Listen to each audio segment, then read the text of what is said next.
Capsicum ಮೊಟ್ಟೆ ಮಾಡಲಿಕ್ಕೆ onions ತೊಗೊಂಡಿದ್ದೀನಿ, ಬರೀ ಕಟ್ ಮಾಡಬೇಕು. ಒಂದು ಅರ್ಧ ಗ್ರೀನ್ ಚಿಲ್ಲಿ, ಪೆಪ್ಪರ್ ಪೌಡ್ರು ಅರ್ಧ ಸ್ಪೂನ್, ಚಿಮಟೆ ಉಪ್ಪು, ಕೊತ್ತಂಬರಿ ಸೊಪ್ಪು, 3 ಮೊಟ್ಟೆ, ದಪ್ಪ ಮೆಣಸಿನ್ಕಾಯಿ ತೊಗೊಂಡಿದ್ದೀನಿ. ಯಾವ ಥರ ಮಾಡೋದು ಅಂತ ತೋರಿಸ್ಕೊಟ್ಟೆ. ಒಡೆದು ಹಾಕೊಂಡಿದ್ದೀನಿ, ಚೆನ್ನಾಗಿ ಬೀಟ್ ಮಾಡ್ಕೊಳ್ತೀನಿ.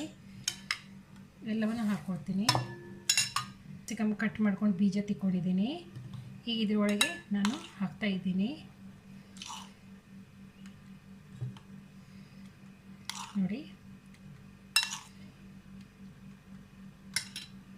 ನೋಡಿ ಹಾಕಿದ ನಂತರ ಈ ಥರ ಮುಚ್ಚಿಕೊಳ್ತೀನಿ. ಮುಚ್ಚಿ ಒಂದು ಪಾತ್ರದಲ್ಲಿ ಇಟ್ಕೊಳ್ತೀನಿ.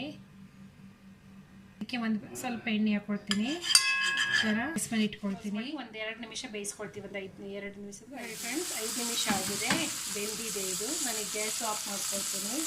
ಕಟ್ ಮಾಡ್ಕೊಳ್ತಾ ಇದ್ದೀನಿ. ಯಾರೆಲ್ಲ ಡೈಟ್ ಮಾಡ್ತಾರೆ ಇದು ತುಂಬ ಈಸಿಯಾಗಿ ಮಾಡ್ಕೊಳ್ಳುವಂಥದ್ದು. ಎಣ್ಣೆ ಸ್ವಲ್ಪ ಹಾಕಿ ಈ ಥರ ಮಾಡಿದರೆ ಒಂದು 10 ನಿಮಿಷ ಬೇಕಾಗ್ತದೆ ಬೇಯಿಸ್ಕೊಳ್ಳಲಿಕ್ಕೆ. ಸ್ಲೋ ಫೈರ್ನಲ್ಲಿ ಬೇಯಿಸ್ಕೋಬೇಕು.